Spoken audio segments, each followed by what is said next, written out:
Hello everyone. This is going to be a very important video for my own sake, for really anyone who wants to learn more about this topic, whether you're trans or cis, or whichever. And there are a couple of points I do want to cover. The first one is, what is a trans person? What is gender? And let's see. What is gender? I want to talk about the origins of society more or less recognizing the existence of trans people within the Vedic culture, more or less, the Indus Valley Hindu culture. And we'll talk about a story from the Ramayana.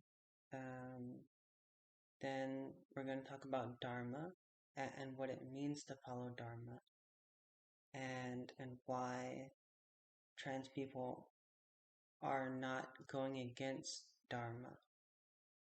And then number 5, we'll talk about some um, potential dangers for trans people who encounter the path, especially the non-dual knowledge-based path. There are definitely some risks involved that I want to cover, and they're not so much risks for us on our own sake, but they're risks that we can encounter from people giving us a wrong understanding of non-duality. So we'll get into it. First, what is a trans person? Um, a trans person is someone whose experience of their own gender does not conform to the general stereotypes of how we think gender should play out in a human being. So if someone has XY chromosomes, we think that they're always going to be a man. Or if they have XX chromosomes, we think they're always going to be a woman. And aside from identity, how we feel about ourselves, those statements aren't even true to begin with. For instance, someone with XY chromosomes can develop and fully appear on every level as a typical XY individual, or a typical XX individual, sorry. So with trans people, for instance, you are born with XY chromosomes, like me. However, you are a woman. It's not that you, quote unquote, feel like a woman or you identify. It's not like a separate, I've chosen to identify as a woman. No, I am a woman. So what that means is, so trans, that prefix refers to crossing over, being different, right? So the gender I was assigned at birth is different from the one I actually am. So my gender crosses over, it doesn't match with that. And cis means, like cisgender, cis means the same. So it's your gender matches the one you're assigned at birth. So that's where those words come from. And that trans and cis, those are scientific words. They aren't just things we made up. um, so yeah, gender is what we're going to talk about next. Like, what is gender? For cis people, you don't really think about gender too much because you are what society expected of you. So there's no further processing was needed. But for trans people, we've always kind of had this, like, something isn't right. Whatever society is telling me I am, whatever society wants me to be, how they want me to behave, that isn't how I am, truly. So we end up like kind of hiding things and suppressing our feelings. And that, of course, can lead to very negative consequences down the line. That's very traumatic, in fact, to be forced to hide yourself. So, we have to do a bit more thinking about what is gender, um, and how that can play out in our lives. So, one definition I find is good is a certain ideal of behavior and interaction which the mind feels most accurately portrays its inner experience of itself. So maybe you have an ideal of womanhood in your head, and you go, oh, that matches how I feel. That matches kind of how I am internally. So then you are a woman. Um, and it's all self-determined. No one can tell you what your gender is. And so that ideal of behavior also may not even have a label. So you get non-binary. So non-binary isn't just one thing; it's a whole spectrum of things that are neither man nor woman. Those two distinct binary categories. And there's all kinds of other genders. There's void gender, which may sound interesting for us on the path. There's things like this, that the mind's internal experience of itself um, has a way of existing, and these ideals and these labels that the mind um, says that's accurate to what I'm experiencing. And so that's how we kind of figure out what our gender is. And for cis people, because you already kind of are, your mind already is comfortable with manhood or womanhood or whatever, then, there's no further investigation that's needed. Um, so, in regards to trans people in terms of the Vedic culture and kind of the ancient histories of this. So transness isn't just some brand new thing that we're just discovering in the modern age. It's existed as long as humans have existed. And especially for as long as humans have had ideals of behavior and, roles that we could fall into. But I do want to talk about, there's one story in particular that I really like, which kind of highlights the immense significance that trans people have had in the Hindu culture for thousands of years. And I will get into briefly about like why that's changed and why I think it's changed and what the evidence suggests. So there is a story from the Ramayana, which right when Sri Ram got kicked out and exiled from Ayodhya, a bunch of people came out into the forest with him to follow him. Those who were like really devoted to him and didn't want to be in Ayodhya without him. They followed him, and Ram noticed this, and he was like, wait a minute, you can't follow me. So he was like, all the men and women, go back into Ayodhya. Go back home. And so then they went back, and Ram continued on his adventure 14 years, and, all the Ramayana happened. However, when Sri Ram returned, he noticed there was a group of people still waiting in that same spot that he gave that speech in. And he was like, why are you still here? And they said, well, you said for all the men and women to go back.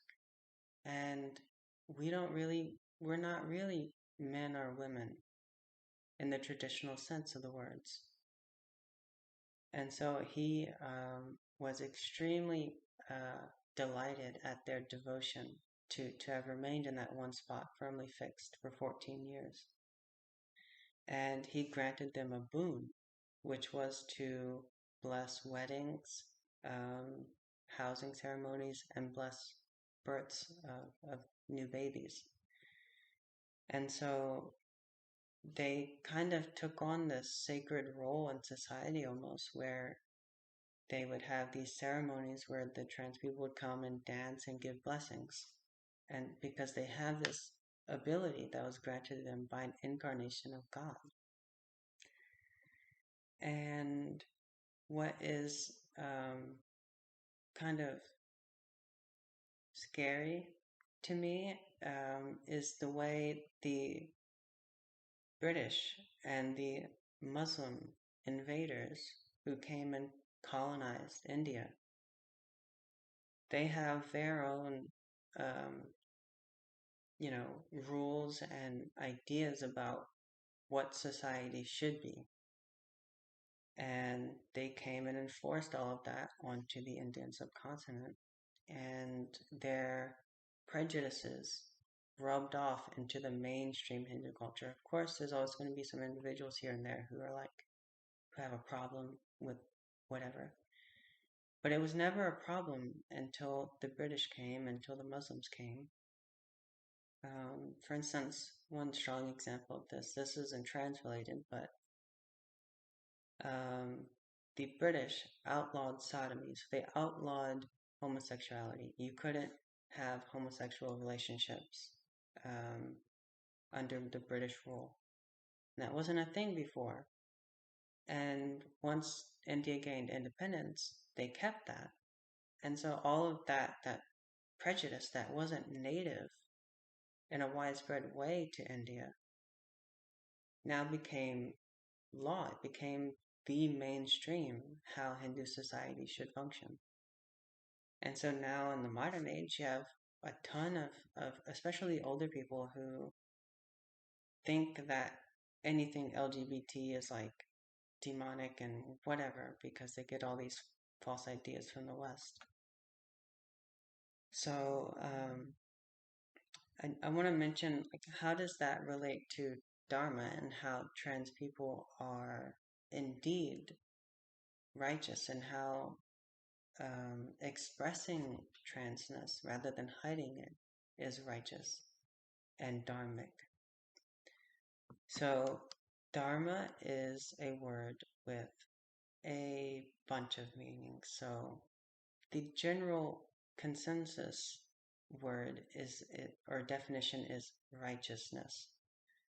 So it has to do with purity and spirituality and duty. So I think a better way to relate this to the Western culture and the Western mind, who is coming into learning about Hinduism and Vedanta and all of this, is that dharmic actions, are actions which lead to long-term well-being. And all of the sampradayas and traditions, if you follow them correctly, they will lead to long-term well-being. So they are considered dharma. And so something that's adharmic, or that is lacking dharma, is something that will inevitably lead to suffering and getting tangled up in the mind and things like this. So addictions and negative behavior, so harming others and harboring hate, is not dharmic. Those will lead to suffering. So one thing we can notice in the research, and I will find some research and I'll put it down below so you can find this for yourself. When trans people are allowed to express themselves, when they're allowed to look the way they want to look and dress the way they want to dress and be referred to as they ask to be referred to, their mental health outcomes skyrocket in a very positive direction. And if you tell them they're wrong and demonic and that they shouldn't be who they are, and you prevent them or kick them out onto the streets for expressing their transness, their mental health outcomes go way down. That should tell us something, right? So this is how I connect it. So for a trans person to express themselves the way they are, because it's first of all, it's honest living. So we're being truthful to those around us. Secondly, we are no longer ashamed to be who we are. And that, of course, leads to positivity. And all of the things involved with expressing who we are leads to positive long-term well-being and less suicidality and less depression. So that tells me that following through and expressing this in an honest way and cutting out people who think you are wrong because you're not wrong for being trans, and finding people who are supportive of you, that's all dharmic because it's going to lead you to well-being. So with all of that being said, when you come to the path of spirituality, there can be great risks involved for us specifically, because many teachers of non-duality will overtly deny things like gender. Like, of course, we've all heard this, maybe not all of us, that the self, the absolute self, doesn't have a gender, and the absolute self doesn't have a sex and chromosomes and those kinds of things.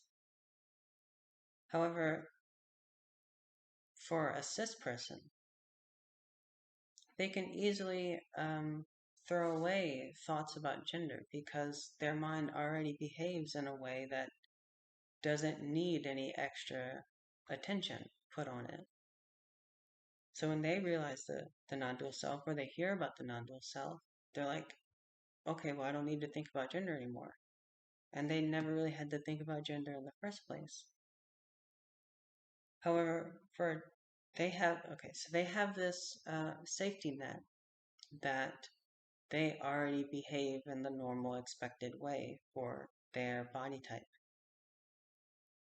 And for a trans person, I've heard this from non-dual teachers, and I won't say any names, but I have heard this,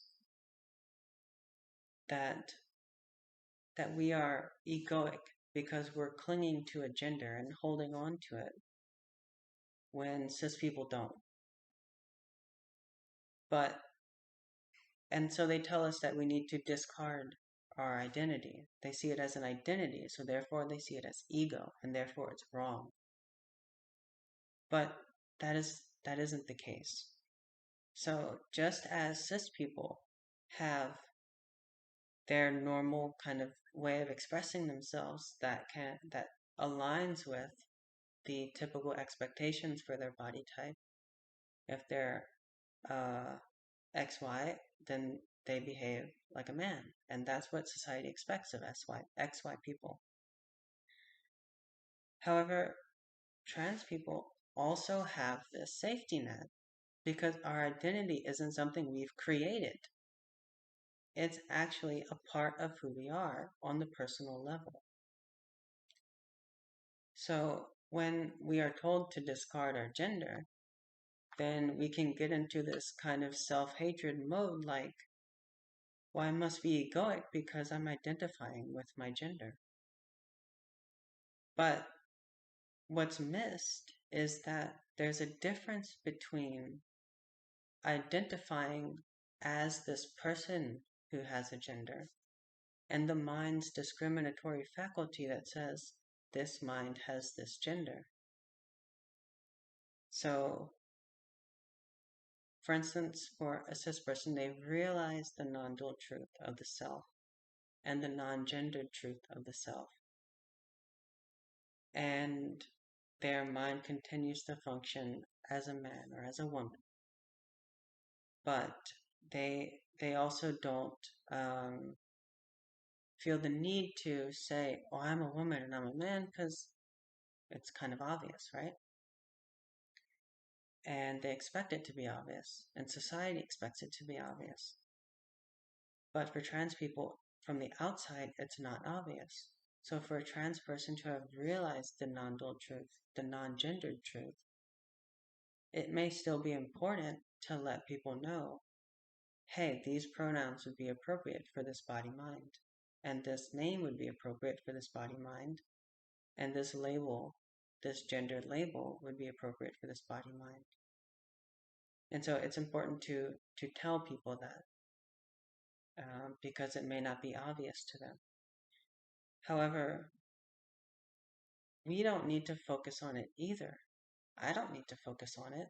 I don't need to keep saying, I'm a woman to be a woman. That's not how it works. I'm a woman, so I'm just gonna, that's how I am.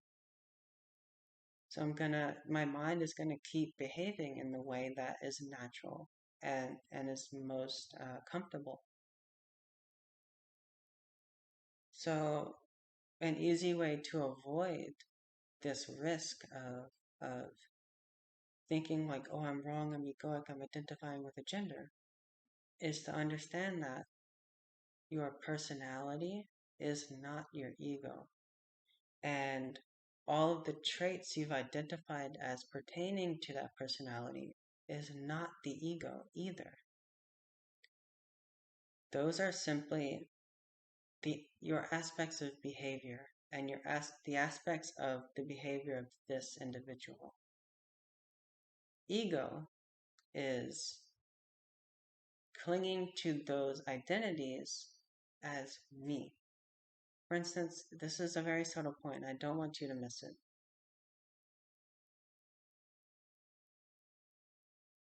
We can have the identity, and it can be there. This is a woman, right? And even the mind can say, I am a woman. However, there's a distinction between the mind saying, I or this is a woman, and the stepping down from the platform of the divine into a firm grasp involved with the sense of self of the whole individual as a separate thing. So the key is to just let it be there. You don't need to get rid of it. Not at all. And if you try to get rid of it, you're going to run into problems. And that's not dharmic.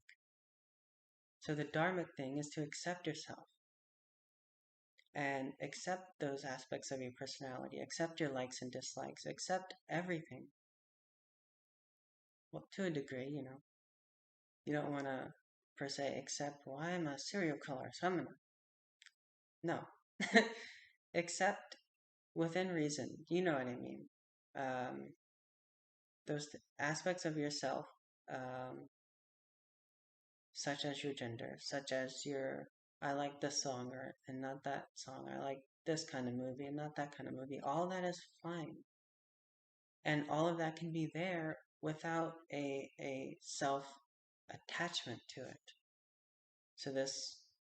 So then there can be a more healthy integration of the non-dual, non-gendered self and the dual gendered individual.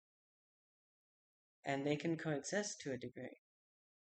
And when I say to a degree, I mean your individuality will not go away. Even after realizing the universal oneness. Why won't it go away? So our individuality is a product of the absolute reality being filtered through the mind. So as long as we have a mind, there's going to be an individual that has been created, a localized individual of that absolute reality is here, expressing itself in a certain way. Now, when we realize the non-dual truth, that mind doesn't go away. However, its separation from the reality goes away. So all of that behavior and that localization remains. You just see it as Brahman. You see it as the absolute reality, as God, as the divine. So I do think that if you have a good teacher, and or if you luckily come upon it by yourself, that trans people can have an easier time with integration than cis people. Because while cis people often go down that road of denying everything about the personality, they often have trouble accepting that those things aren't going to go away. But for a trans person, it's very obvious. Our gender stays. So the personality we know is going to stay even if we're experiencing the non-dual truth. So the personality is not the problem. It's self-identification with the personality. So then our personality becomes a beautiful expression of the divine. And the integration is immediate. To a degree, of course. There's always going to be, traumas we need to heal sometimes. So, but that integration, it begins in a really big and strong way. And I can speak from experience. It did for me. While my friends were stuck, like, I don't give a about your identity. I don't give a bleep about your identity. Because I would say, like, I'm coming into more comfortability expressing myself, and this is after I had a realization. And they're like, I don't care, because they think it's ego. When they hear, I'm comfortable with my voice, or I'm happy expressing myself in this way, all they can think of is ego, because they think the ego is the personality. And when they hear ego, when they hear that in their head, they're thinking, you're not experiencing the truth, when that's not the case, much of the time. So I think I really think that there's nothing wrong with it. Very obviously so. And to accept your personality and all of its aspects, all of its pains and traumas, rather than denying and pushing away, is the way to complete the process. And trans people have a head start on that, I feel. I think a good example of something that can help for cis people is, say you had a sexual orientation before you had a realization of the non-dual truth. Maybe you're a man and you like women. You realize the non-dual truth. You know the self doesn't have any sexual orientation. It doesn't have anything like that. But when you see a woman, you're still attracted to her, aren't you? So in the same way, the gender stays also, but it stays as an expression of the mind, and it's seen as a localization of Brahman, of Sat Chit Ananda, existence, consciousness, bliss. So I'm sure I will make many videos on this topic in the future and getting more into detail about certain aspects, but I hope this made sense. I hope I explained myself clearly. And I hope I got across that trans people are not wrong. And there are many examples in the in the Vedas and Vedic literature that prove that trans people and gender nonconforming individuals were held in a very divine light, not because they were trans in those stories and whatever, but they weren't considered like a demon, like a rakshak or anything. They were even Arjuna became Arjuni. So, and Arjuna's like the guy, right? He's very held in a very highly esteemed view. There was one thing I wanted to say. Right, so not only in just literature, but in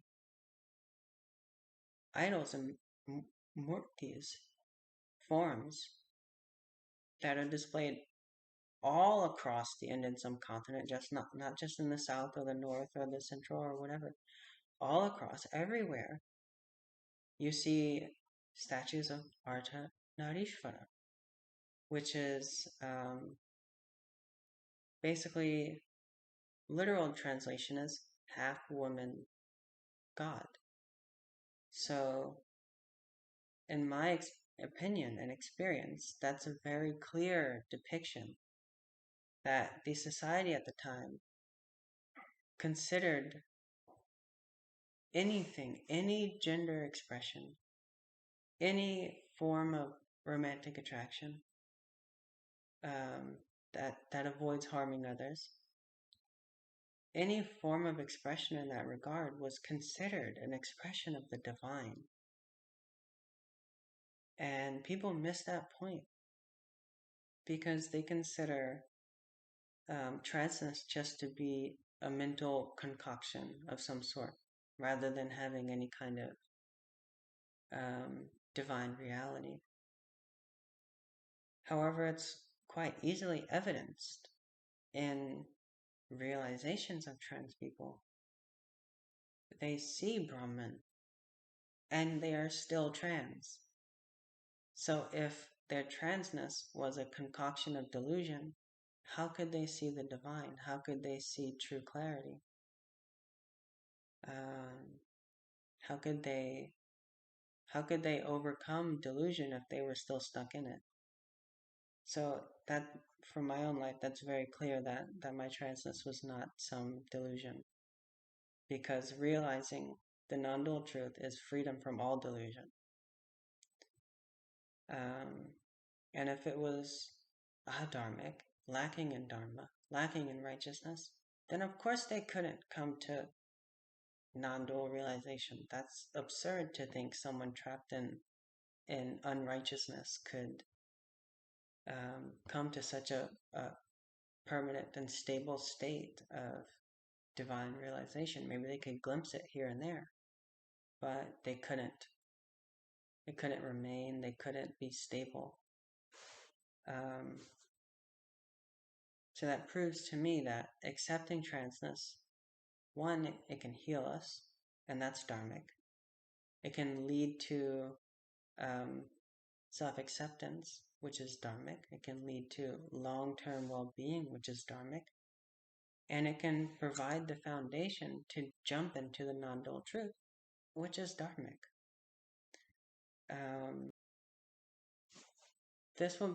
I'll end off with this.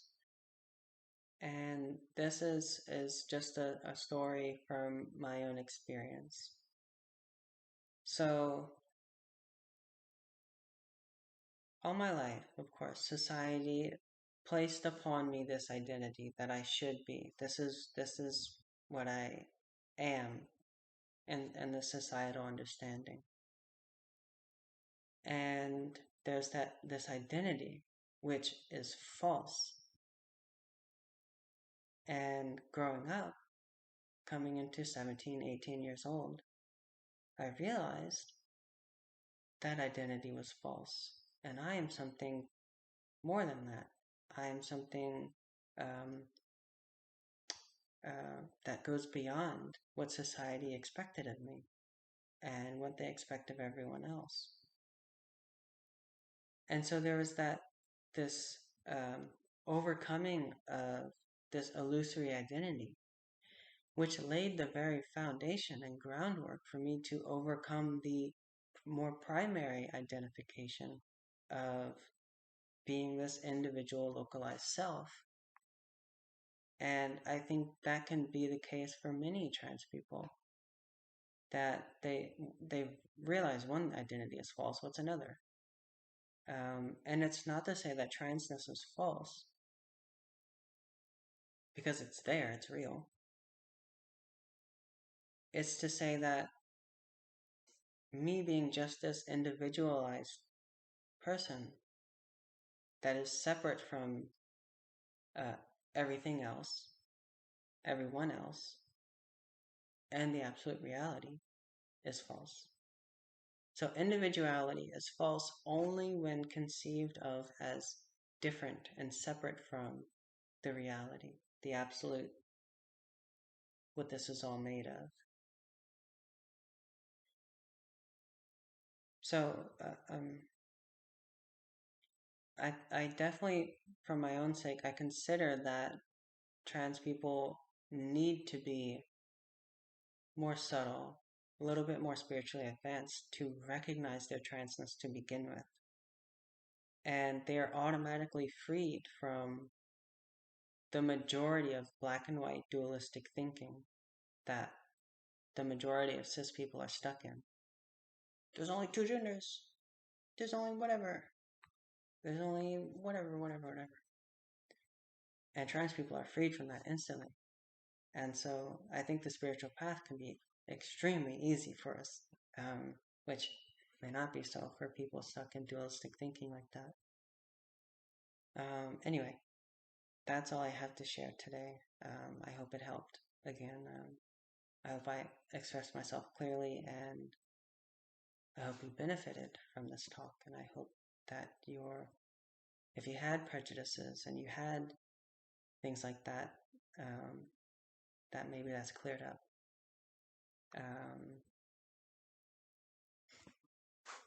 And briefly, transness isn't something that just starts in adulthood.